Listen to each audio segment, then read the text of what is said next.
In a crisis, the most dangerous enemy is not the one you see coming. It isn't the financial collapse. It isn't the divorce papers, and it's not the diagnosis. We can prepare for those. We brace for impact when we see the economy crashing, or we brace for impact when the relationship starts to rot.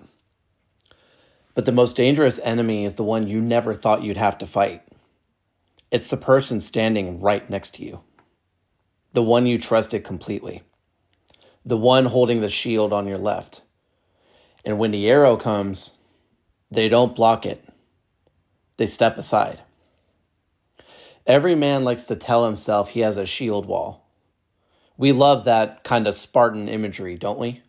The tribe, the chosen family, the ride or die crew who has our back when the world comes to break him.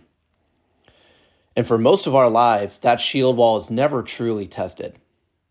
It's easy to stand shoulder to shoulder when the sun is shining.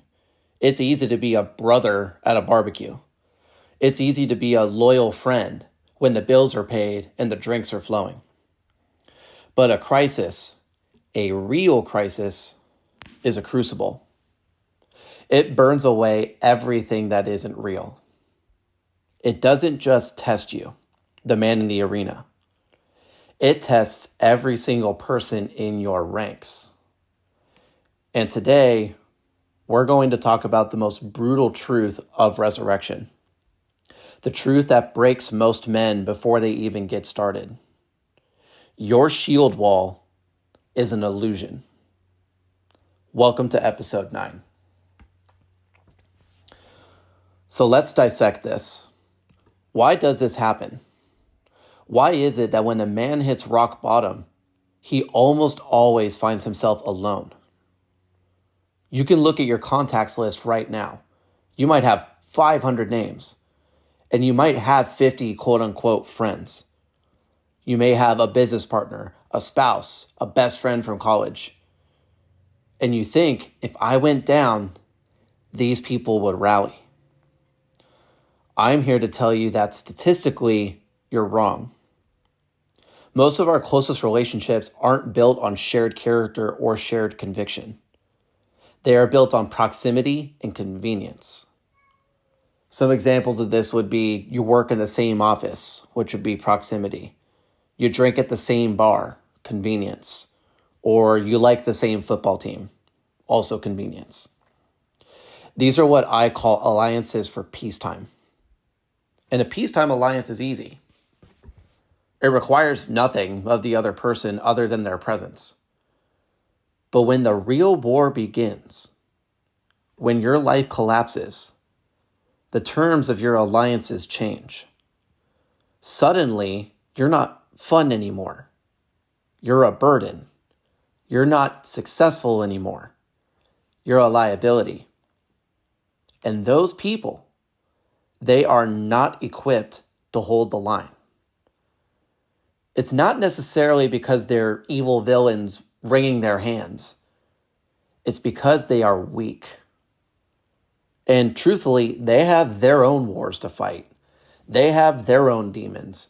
They have their own insecurities.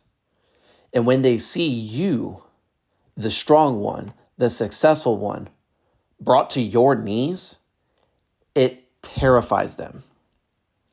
Because your failure reminds them of how fragile they are. So they don't run toward the fire to help you. They run away from the fire to save themselves. And in the face of your overwhelming crisis, they will break, almost without fail. And when they do break, the damage they do is infinitely worse than the damage the world is doing to you.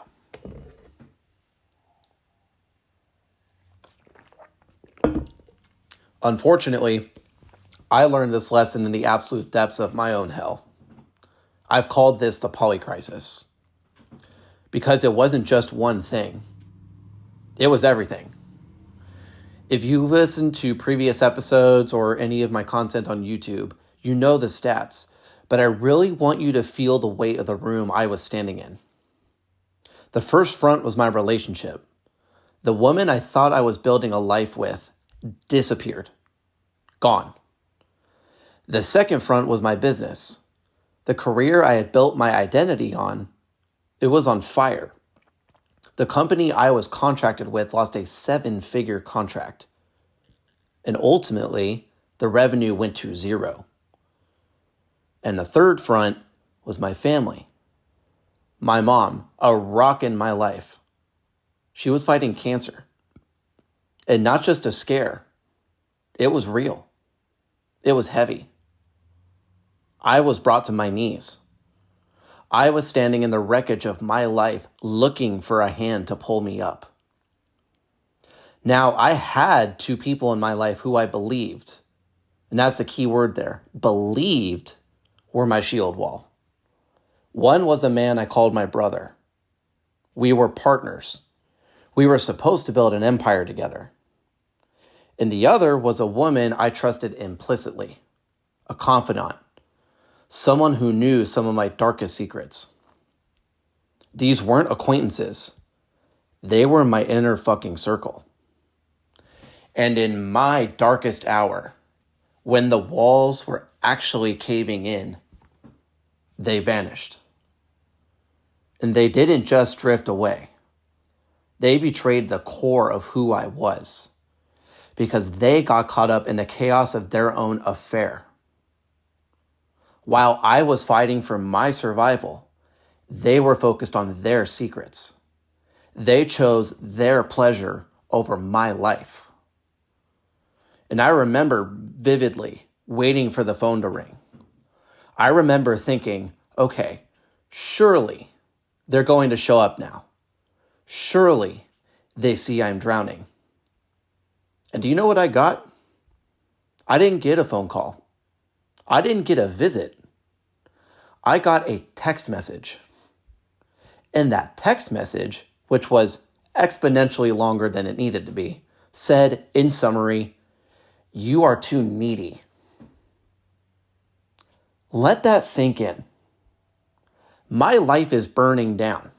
My mom is sick. My business is practically dead. And the people I trusted most called me needy for expecting them to be there. They were ghosts when I needed soldiers. And that betrayal, it was a separate, insidious kind of hell. The enemy attacks like the debt and my mom's cancer were one thing. I could handle those. But the silence from my own people, that shattered me.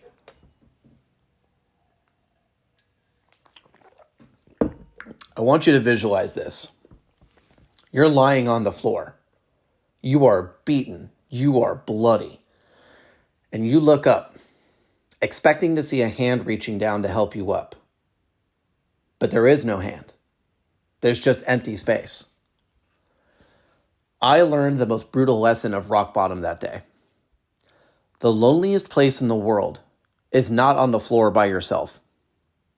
It is on the floor surrounded by the ghosts of the people who are supposed to be there with you.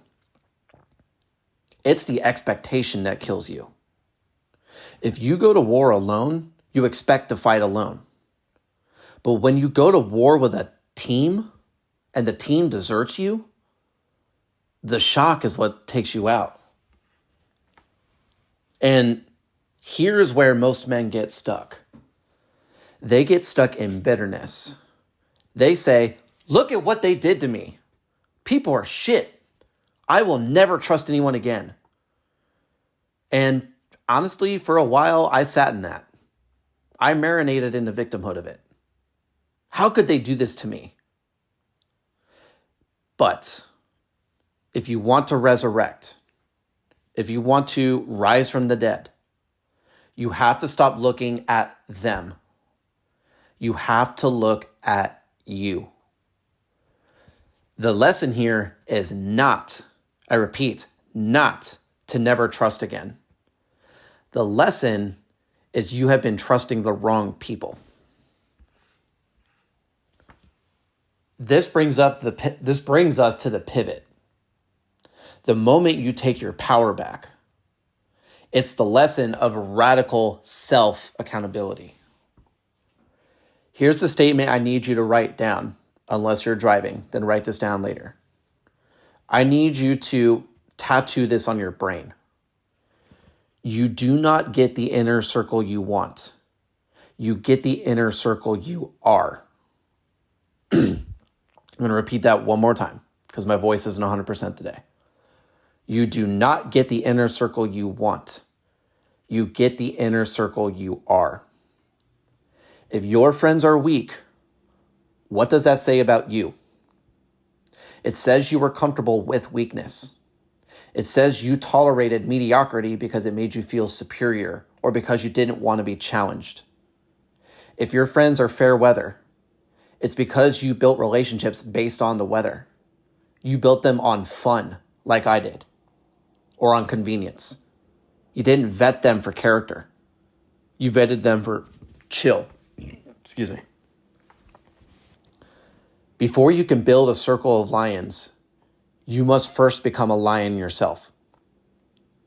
Lions do not hang out with hyenas. They might tolerate them, but they don't rely on them.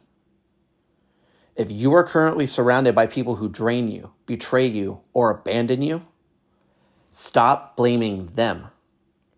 They are just acting according to their own nature. Blame the gatekeeper, and the gatekeeper is you.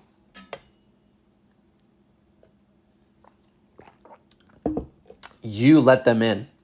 You gave them the keys. You ignored the red flags because you didn't want to be lonely. That was me also. And that is on you if you're in that situation, just like it was on me. And I am saying this because this is how I was operating for 29 years of my life. So how do we fix this? How do we ensure that next time the crisis comes, and it will come, we are not standing alone? Well, the first thing we do is we stop looking for a shield wall to save us. We start forging our own shield. This isn't a mindset. It's a way of life. It's a process of systematic rebuilding rooted in the science of human performance. After making that commitment, the second step is the integrity audit. You need to look at your ranks ruthlessly. Who are these people? If you lost your job today, would they answer the phone? If you told them you were struggling, would they listen or would they change the subject? If they're ghosts, exercise them. It is better to be alone than in bad company. And the third step, the unbreakable promise. You build your shield through the daily act of keeping your word to yourself. Each kept promise is another layer of steel. Each workout is another rivet in the armor. Why does this matter? Because you are building a man who is internally validated. You are building a man that is so secure in his own integrity that the approval or disapproval of others becomes irrelevant. When you know in your fucking bones that you are solid, you stop clinging to weak people out of fear. You become capable of standing alone in the breach if you must. And here's the magic. I would even call it paradoxical. A funny thing happens when you forge your own shield. When you stop needing people, the other lions out in the world start to find you. Because real warriors recognize other warriors. They see the armor. They see the scars. They see the discipline. And they say, he's one of us. Or she's one of us. You cannot beg for your chosen family.